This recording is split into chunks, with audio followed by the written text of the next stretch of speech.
você tratar o problema na raiz realmente é melhor do que você tratar na superfície. Isso é fato. E a obra do Dr. Alberto Balazeiro é uma obra de muita profundidade. Eu cheguei a ler alguns capítulos, a verificar, e trata com muita propriedade, e a gente percebe o quanto é útil isso para a sociedade, porque resolver problemas da sociedade é assim que a gente avança. E o nosso ministro aqui falou da questão da insatisfação, eu lembro que eu gravei um pequeno vídeo falando da produtividade dos descontentes. O ministro falou aqui da penicilina, que se descobriu a penicilina. Veja que o descontentamento é que fez com que nós avancemos e nós tivéssemos avançado em novas descobertas de outros antibióticos que não a penicilina, né? Então, o descontentamento é que faz você ir além. Tínhamos aqui o telefone com fio, algum descontente disse, mas isso não está bom ainda, a gente achava que aquilo era maravilha tecnológica, e de repente hoje nós temos na palma da mão um aparelho móvel que você vê e fala com um amigo que está no Japão, do outro lado do mundo. Então, sem dúvida nenhuma, isso é uma coisa importante. O ministro também, com muita propriedade, disse que o Tribunal Superior do Trabalho também está atento às novas formas de trabalho. Porque realmente é importante que a gente contemple essas novas formas de trabalho, porque a sociedade evolui, ela avança, novos métodos vêm. O que eu entendo que precisa, na minha ótica, o que precisa realmente ser preservado? Emprego, precisa ser preservado emprego. A previdência eu acho que é uma coisa muito importante, porque cada vez que você aumenta o número de desempregados, são menos pessoas contribuindo, e claro, isso vai ter um impacto no futuro. Acho que tem que pensar. Essa questão que foi colocada pelo ministro, e por você também, doutor Pedro, do que fazer com essas relações, afinal de contas, é emprego ou não é emprego? É uma nova forma de exploração? Ou será que essas pessoas estão conscientes do papel que elas têm, e que hoje aquilo que representa um ganho pode representar um prejuízo no futuro? Mas também, por que eu estou fazendo aqui essa digressão? Porque, ministro, além de advogado, eu também fui, durante muito tempo, diretor de uma instituição de ensino superior, e a única instituição de ensino superior com curso de medicina e com hospital próprio. E uma certa feita, nós tivemos uma reunião. Vou colocar aqui um fato real, claro, sem citar nomes, sem nada, mas um fato real. Nós tivemos uma reunião porque precisávamos contratar um diretor para o hospital. E esse diretor, uma condição que ele impôs é que ele contrataria, mas pela pessoa jurídica dele. E aí ele relatou o seguinte fato, Pedro. Por que eu estou colocando isso? Porque ele relatou, disse que houve uma audiência pública no Ministério Público do Trabalho, uma época que estava sendo investigada a pejotização. E aí ele disse, agora olha só, os procuradores do trabalho queriam impor e querem impor que eu trabalhe seletista. Eu não quero ser seletista. Eu não quero. O procurador não pode me impor uma relação de trabalho. Isso fala dele. Eu estou aqui reproduzindo a fala dele. Por que eu estou colocando isso? E por que eu... Às vezes é importante você conversar também com os atores, né? Com as pessoas envolvidas. O pessoal que roda Uber, é desejo deles que aquilo seja reconhecido como relação de emprego? Porque o que acontece? Quem é que reclama? Quem reclama é o cara que por algum motivo foi excluído da plataforma. Ou o cara por algum motivo cansou da plataforma, e aí ele diz, mas isso é emprego. Então a gente tem que observar, porque estou falando isso, eu tenho um sobrinho no interior da Bahia que ele roda Uber. Ele tem uma pequena lojinha, de produtos naturais, que ele trabalha com a mulher, e ele complementa a renda rodando Uber. Ele roda Uber. E ele conseguiu, inclusive agora me disse que conseguiu, com o dinheiro do Uber, trocar o carro. Com a renda essa renda extra da Uber, conseguiu trocar o carro. Então é preciso que a gente pense também o seguinte, essas pessoas, esses atores sociais, eles querem ter o reconhecimento do vínculo empregatício? Não seria talvez o caso, e aí não sei se o processo estrutural, essa é a minha indagação e provocação, se o processo estrutural não poderia funcionar em algo desse nível, até como um promotor de audiências públicas, para ouvir os atores envolvidos. Afinal de contas, como é que a gente decide? Quando a gente decide sobre vidas. Se a gente vai num caminho, porque muitas pessoas perdem o emprego e passam a sobreviver plataforma. Muitas pessoas que perdem emprego têm ali como fonte de subsistência para manter a família a plataforma. E se fosse relação de emprego, o que aconteceria? Ora, o empregador ele faz um processo seletivo, ele faz uma exigência maior. Você está qualificado ou você não está qualificado? O seu veículo atende ou não atende às necessidades? Outra coisa, evidentemente que os encargos sociais no Brasil são altos. Você tem aí uma carga sobre folha de pagamento em torno de 76%, 78% de encargos sociais sobre folha de pagamento, que é uma perversidade. Eu acho que isso é que gera essa quantidade de pessoas trabalhando na informalidade ou em subempregos. A carga tributária sobre folha de pagamento no nosso país ela é muito alta e perversa até. Eu acho até perversa. Então, a minha pergunta... E se Pedro quiser complementar e até dentro dessa indagação, doutor Pedro, o que você tem aí para que a gente possa estar nosso conhecimento aí? Não vou chamar de complemento, não, vou chamar de contraponto. Vou fazer só um contraponto aí, porque quando você diz assim, aqui nós temos aqui um magistrado, né? Então, fazendo um contraponto, porque de fato eu acho que o debate público é esse jogo de dar e cobrar razões. Quando você usou a sua expressão, mas o sujeito reclamou, porque o procurador queria me impor um modelo. Não, eu sei, eu só estou exatamente reproduzindo, sendo fiel ao que você falou. Ele quis impor. Fica parecendo que é a dimensão subjetiva. Eu quero o modelo A ou o modelo B. Não é bem essa a nossa compreensão. Quem impõe o modelo é a realidade em que o serviço é prestado. Então não é eu que vou escolher, eu quero CPJ ou eu não quero CPJ, porque às vezes acontece isso, né? Às vezes na área de hospitalar, de médico, não sei, vai ser PJ, não vai ser. Isso vai definir. São altos empregados aí, né? Isso, altos empregados. Mas assim, na compreensão, na nossa compreensão, não é uma decisão subjetiva de querer nem da parte ministerial, nem da outra parte. Mas como a realidade de como o serviço é prestado é quem vai definir se estão presentes ou não os elementos da relação de emprego. A nossa avaliação é essa, Adir. A realidade, sempre é a unidade de contrato e realidade. A realidade revela autonomia, porque uma coisa é dizer assim, não, eu não quero, eu não sou PJ. Sim, mas eu sou PJ, mas será que você é PJ mesmo? Será que você tem autonomia?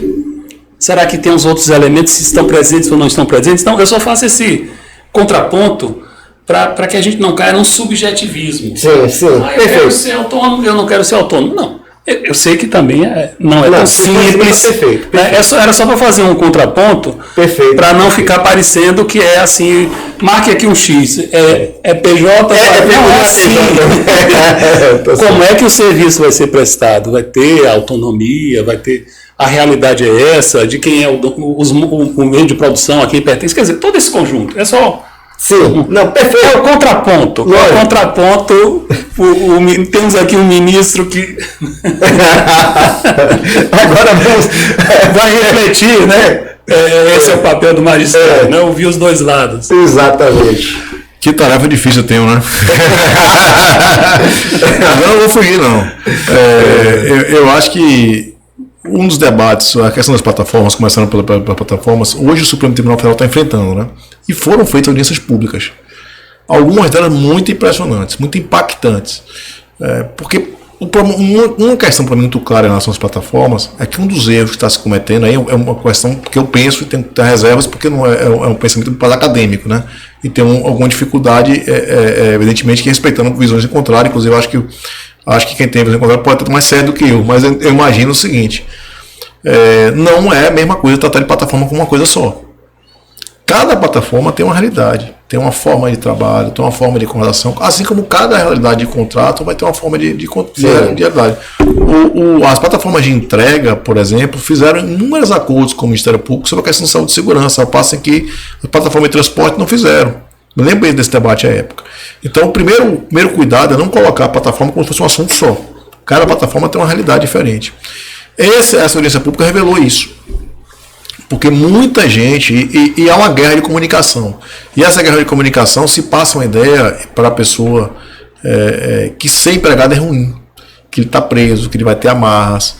Isso é uma coisa controvertida, porque as amarras que ele está tendo O colega que viveu a realidade de dirigir Uber, ele trouxe algumas coisas interessantes.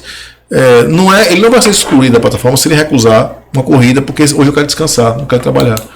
Mas ele vai oferecer corridas, isso é realidade, muito mais vantajosa para quem ficar ligado o tempo todo. Então, essa é uma forma de você fazer com que a pessoa continue trabalhando, sem dizer a pessoa vai trabalhar. A diferença de remuneração é muito grande. Uma outra questão, aqui na linha que o Pedro colocou, a maior ponto de trabalho é a primazia de realidade. Isso não é aqui, é no mundo inteiro. Inclusive as codificações, inclusive portuguesas, no mundo inteiro, tratam nesse mesmo sistema.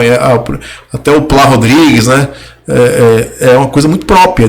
Ministro, desculpa me interromper, mas assim, como nós temos um público que nem todos são da área jurídica, o senhor falou da primazia da realidade, explique o que seria esse princípio, só para a gente... Muito bom, perfeito. Primazia da realidade é o princípio básico de trabalho. O que vale é o que acontece na prática. Estou dando uma resposta bem objetiva. Não vale o que está na...